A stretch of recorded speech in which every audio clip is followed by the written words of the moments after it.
Tout d'abord, il faut comprendre quand même, c'est un contexte particulier qui nous a réunis aujourd'hui avec le médiateur CRCC, président Enakwa, pour qu'on puisse aplanir quand même certaines incompréhensions sur le texte afin de mieux comprendre ce que nous vivons et quelles sont les revendications des boulangers pour éviter ultérieurement que ça puisse se reproduire. Nous sommes des patriotes.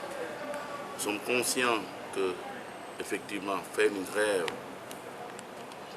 quelle sera notre responsabilité, par exemple, au niveau de la pandémie, mais nous n'avons pas calculé tout ça parce que nous voulions vivre, nous pensions que nous devons survivre, c'est-à-dire que notre entreprise doit survivre. C'est juste ça.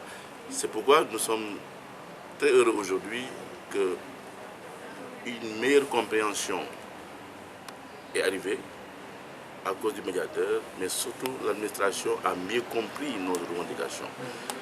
J'espère que ce ne sera pas dans les tiroirs, et je ne le souhaite pas, que l'intérêt des boulangers aussi est important. Ce qui nous intéresse, c'est d'avancer.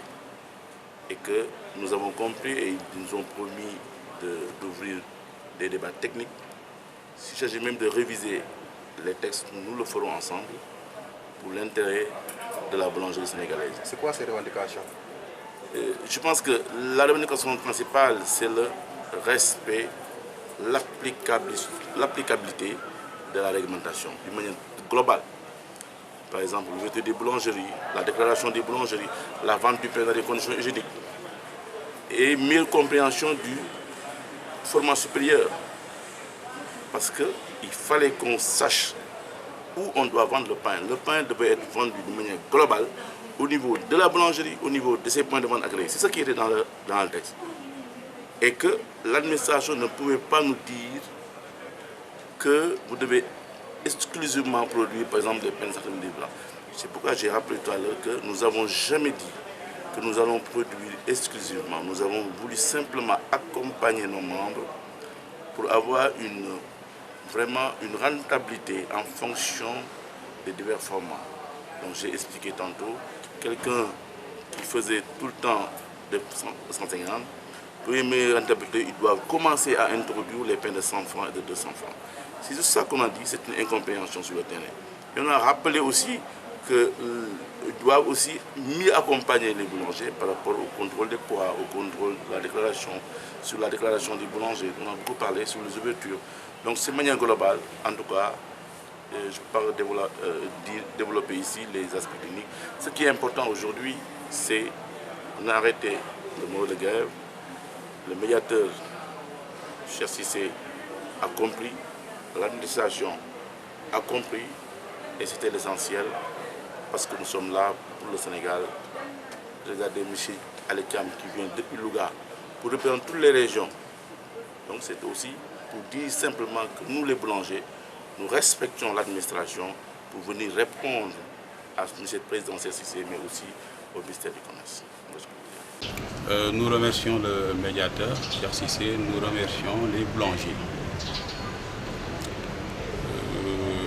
Nous nous sommes réunis dans une séance tripartite, administration du commerce, boulanger et le facilitateur, M. Cher Cissé, de Enakwa. Yes, sir. Alors, vous comprendrez avec moi que nous étions dans une dynamique de facilitation. C'était pour lever les équivoques, les malentendus, les mésententes entre administration du commerce et boulanger. Puisqu'ensemble, nous avons conçu toute la réglementation concernant le secteur. L'administration du commerce n'a pas fait cavalier seul.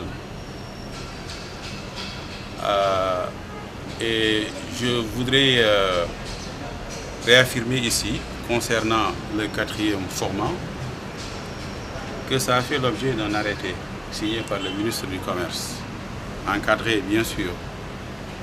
Mais le fait acquis à valeur de droit, vous le savez mieux que moi.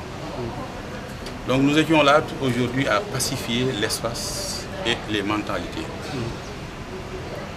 Entre boulanger et administration du commerce, nous sommes habitués au mariage de raison. Et c'est ce que les Sénégalais attendent de nous.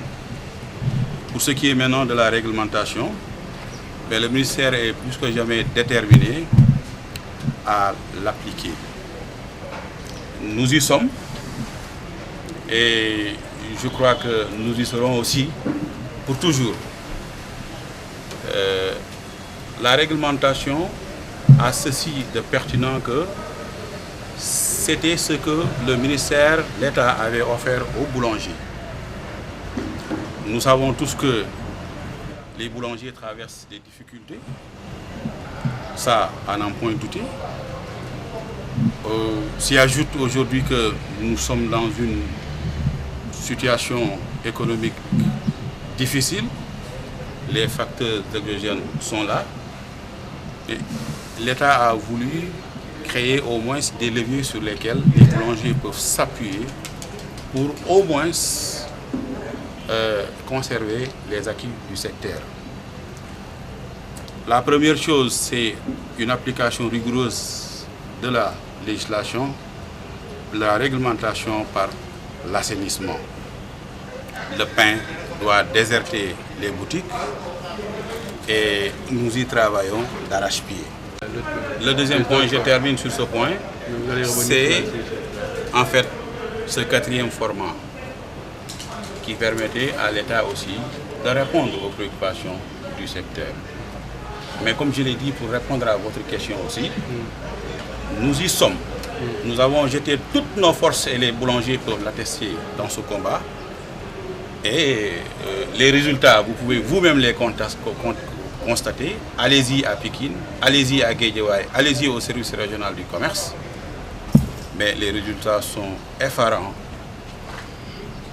Maintenant, ce qui reste, c'est qu'il faut peut-être mettre à contribution les autres sectoriels. Nous allons donc y travailler et les revendications des boulangers ne sont pas tombées dans l'oreille d'un sourd.